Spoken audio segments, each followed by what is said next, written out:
Hello, I'm George Liston, CA, and welcome to Dialogue, a program that explores the world of ideas and issues in international affairs, history, and culture. The world watched in rapt fascination as the dramatic events known as the Orange Revolution swept over Ukraine in the autumn of 2004. On the historic day of change, the nation's newly elected leaders called for the restoration of order and an end to censorship. This was significant as it reaffirmed the vital connection between free speech, a free and inquisitive press, and the strength and success of democratic reform. And the immediate media response was breathtaking in the scope of its unrestrained coverage of events. But now the hopefulness of that day is constrained by real questions over the extent to which a fully independent and energetic media has emerged in Ukraine. And this is one of the most critical of issues for the success of democracy in an ancient and important country. My guest is Marta Dyczok, an associate professor in the Department of Political Science at the University of Western Ontario and a current fellow of the Woodrow Wilson Center. Marta, welcome to Dialogue. Thank you. Marta, it's great to have you here.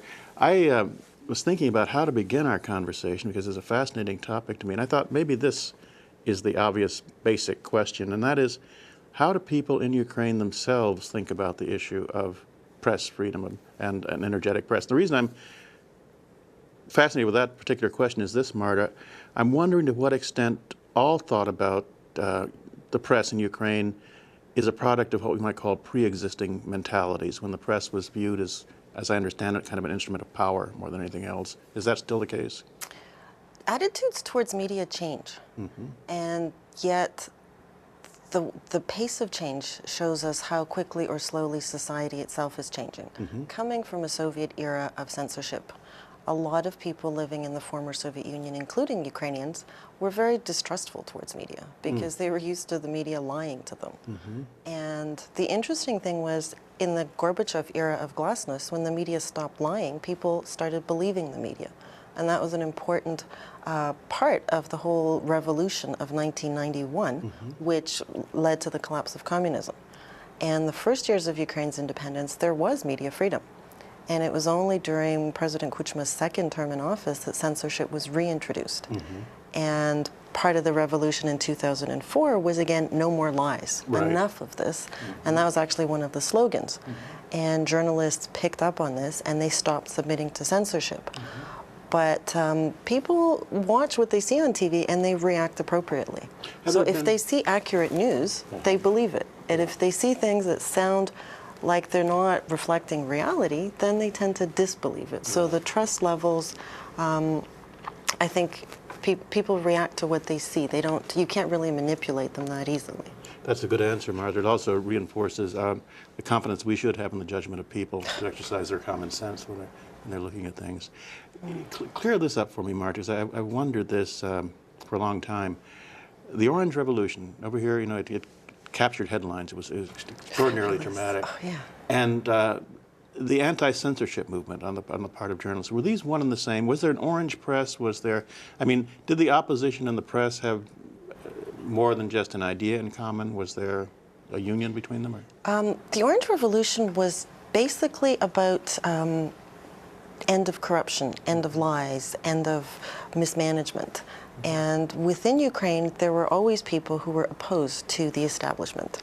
And what the old establishment tried to do is to use the media to demoralize society by not putting information on television. The intention was to make people feel there's nothing you can do. We are in control, and you know there's corruption out there, but we're not going to talk about it. We're going to pretend it's not there.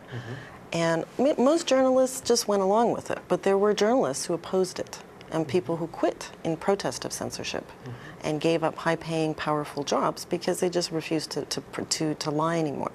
And so they were part of the whole opposition movement. So there was a small group of journalists who were always opposing what the government was doing, and they created an independent trade union, and they set up websites.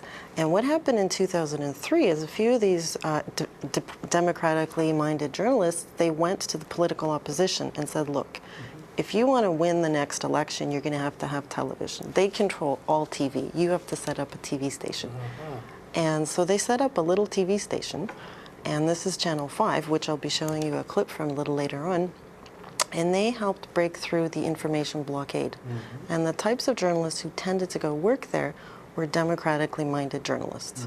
So within the journalistic community, there were different kinds of people. There were those who served the regime and those who opposed it. But I'm getting the sense from you, Marta, and correct me if I'm wrong, though, that those who oppose it were a small group. Oh, yes. Within, and so the larger portion of the journalistic community went along with this, Yes. the establishment's use of information as a means of control. That's right.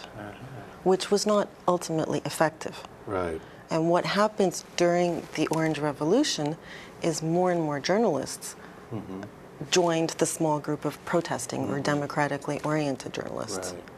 And as the political campaign in 2004 intensified, then the establishment that was then in power, they tried to close down this opposition station, and journalists from other channels actually started supporting them.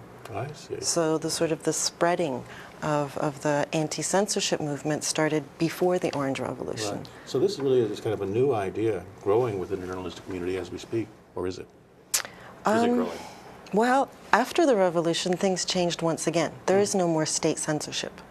So now the censorship that does exist comes from owners, which in some ways is not so different from media outlets in other countries, so that the owner doesn't want to be criticized on his own TV channel or in his own newspapers.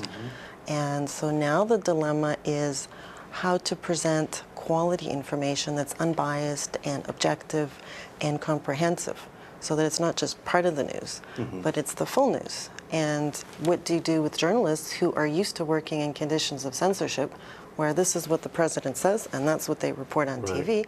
How do you get them to think critically and not just say what the president says, but what other people say as well? Who is pressing for this new journalism? I mean, who wants to see this emerge?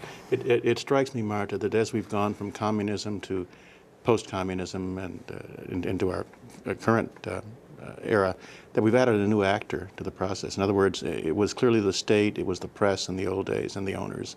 Now the public has a voice. Are they the ones who are calling for what you're just describing here, a journalism that's extremely objective, that is very objective and very honest and very transparent? Well, I think the impetus is coming from a number of places. And the role that society is playing is that now that there's a choice of TV stations, people will choose what to watch. So from an owner's perspective, if you want your TV station to be successful, you want viewers. Right. So you want a large audience.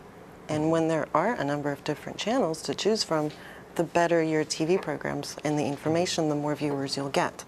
So the dynamic is there. And within the political elites, there are different types of attitudes. Some people want information to be controlled, and others want pluralism. And so I would say that I wouldn't put it in one category. I'd say there are elements facilitating change, pushing for change, initiating change within the journalistic community, within society, within the owners. Maybe not so many owners, and some politicians. I want to talk about all these actors, Marta, but before that, and as a way of thinking about it, how extensive is the media in Ukraine? What are we talking about here? Between press, electronic media, and every other conceivable outlet. I mean, what's the magnitude of press at all in terms of Ukraine? That's a good question. There is so much media in Ukraine that I've written the media landscape is oversaturated. Really? There's over 10,000 newspapers and magazines. There are 500 broadcast licenses out there. There's too much media. And initially, media was set up as a political tool, these private media outlets, rather than business projects. So people thought, I'm going to set up my newspaper to try to influence public opinion. So there's all these newspapers out there, there's all these TV companies, and very few of them are actually doing this very well. So in terms of number of media, there's too much almost.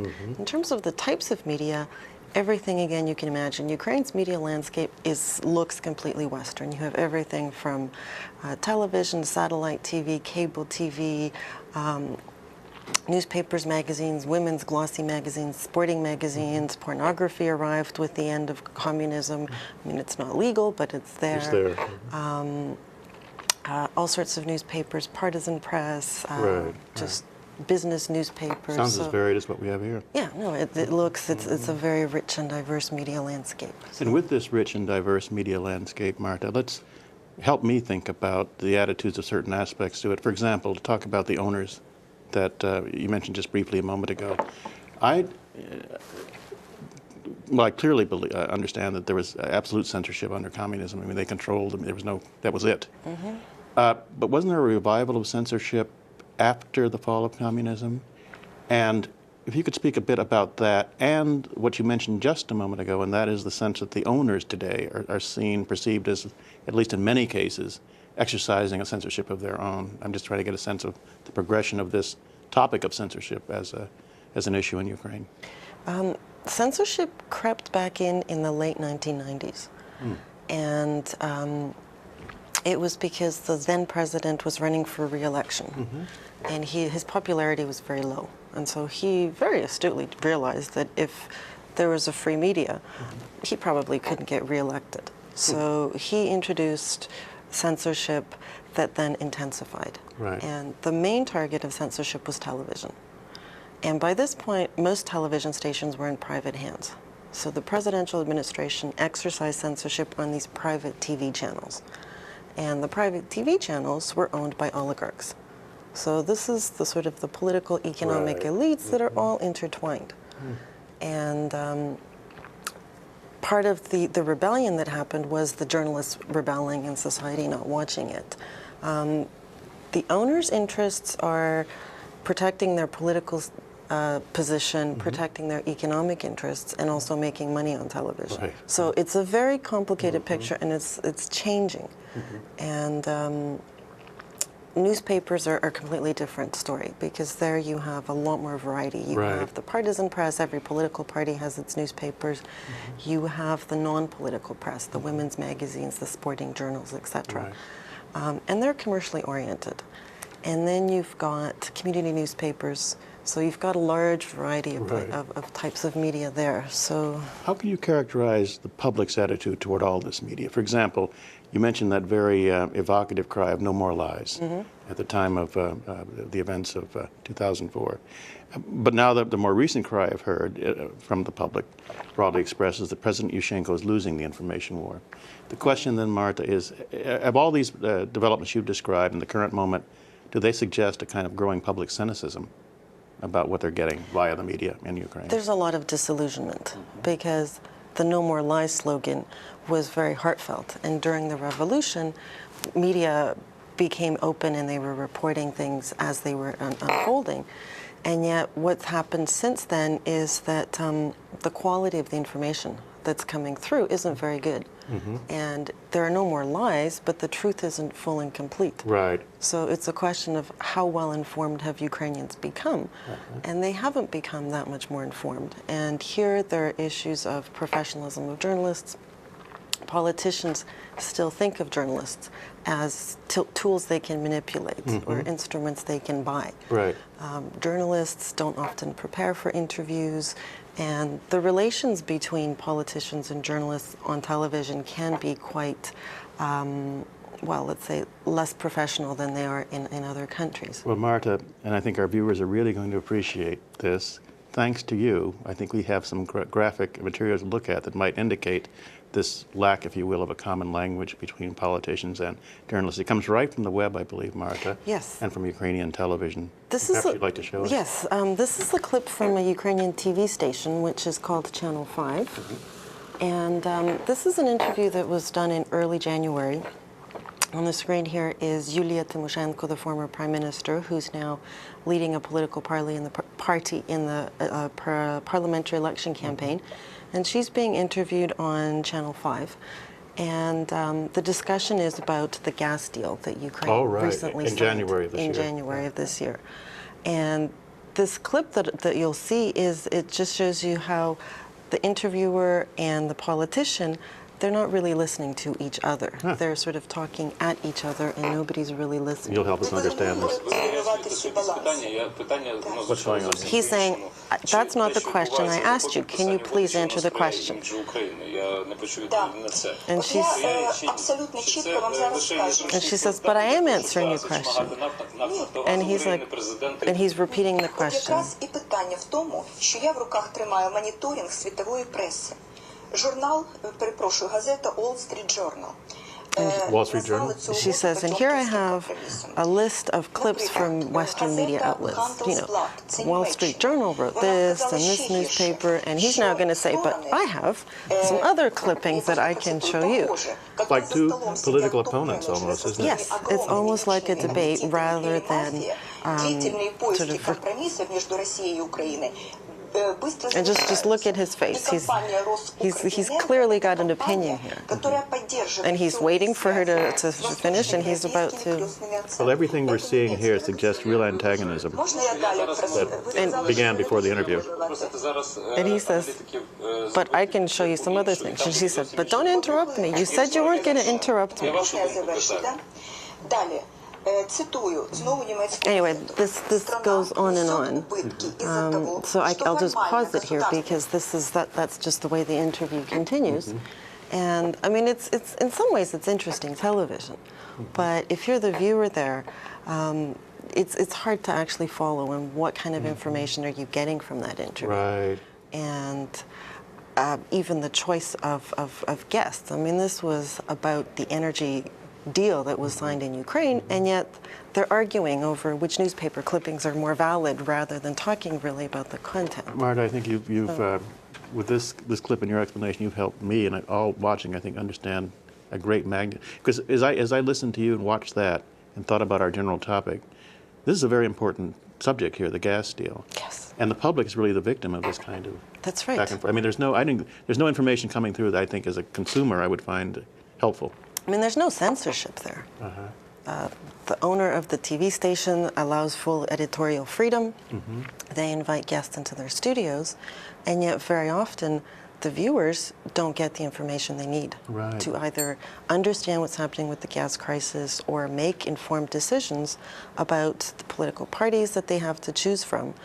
And that's really the issue right now.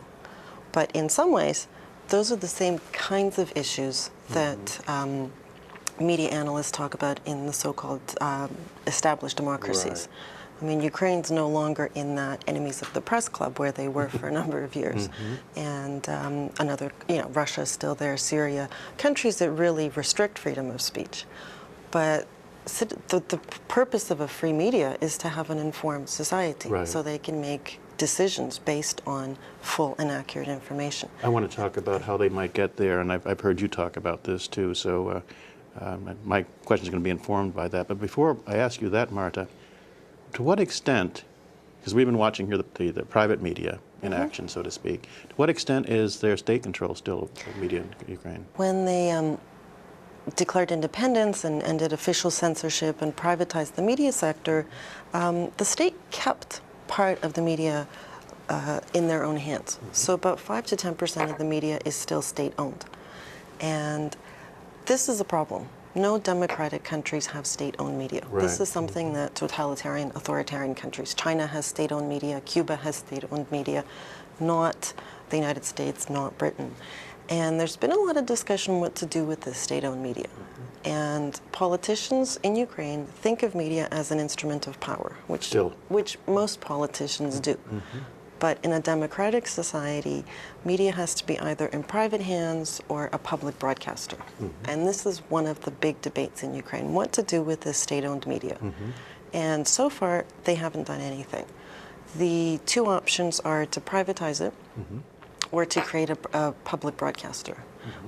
My view is that they should create a public broadcaster. Public broadcasting. And there is there's a group of people in Ukraine who've been advocating the creation of a public broadcaster. They've come up with proposals. They've brought in experts from Britain, from Canada, from the U.S., from European countries, where they have established public broadcasting. If they opt for that public broadcasting model, ideally this would eliminate the state's role in broadcasting, make it all something other than state-controlled. Which model, as a close observer of all of this, do you think might be most advisable for them? Well, this is an easy question. As a Canadian, I think the Canadian model is actually probably the most useful because the two best-known models are the American model or the British model. And the Canadian model is somewhere in between that. And given that the history of Ukrainian media, it would be very hard to create a BBC-type model right now because it requires both very serious funding and BBC has no advertising. The Canadian public broadcasting model allows for advertising, so the funding comes Advertising but not control of content, right? The control is controlled by, there's a board that is elected and replaced regularly. So funding comes from the state and from advertising, but it's a public broadcaster modeled on the BBC Right. kind of principles of public information and informed citizenship rather than looking at the bottom line. Canada has long been helpful to Ukraine in terms of its media development. Is there traction for this idea that you're advancing right now? I mean, is there real discussion Within going Canada on? or in Ukraine? In Ukraine. Well, it's a question of political will. I mean, there are a number of media NGOs in Ukraine that have been working on this. They've drafted legislation on public broadcasting. People have come up with proposals. You know, let's try this, let's try that, in consultation with experts coming in from Canada. And that was actually even the, it looked as if this was going to happen. And it's just it got stalled. And I think that President Yushchenko is afraid of doing this before the parliamentary elections. In March. In March. That's just a month away. Yeah. So I think after the elections, they'll come back to this question because it's not a question that he doesn't want public broadcasting because he's gone on the record. But I think this is just, you know, he's a product of the system. And he still thinks that, you know, I need to keep this to try to win the election and then we'll make it into a public As any broadcaster. politician would, I think. This whole question of the Canada-Ukraine connection, in a sense, Marta, raises another question in my mind, and that's the degree to which the people we're talking about in Ukraine, that is, the members of the press, in particular journalists, are in contact with and communication with, influenced by, in other words, the wider journalistic community, their Western colleagues in particular. Is there a real dialogue going on? I mean, I'm puzzled by this. I have no sense of whether they're operating in isolation or they feel that they have a part of a larger community, so to speak. That's again a very good question. That opening up happened in the early 1990s. And when I was living in Ukraine, I went there to do research for my doctorate, and I ended up working as a journalist because it was too interesting to sit in the archives. And it was really in the early 90s that Ukraine opened up to the world in every way, including opening up to media. So Western journalists started working in Ukraine. Ukrainian journalists started working for Western media outlets.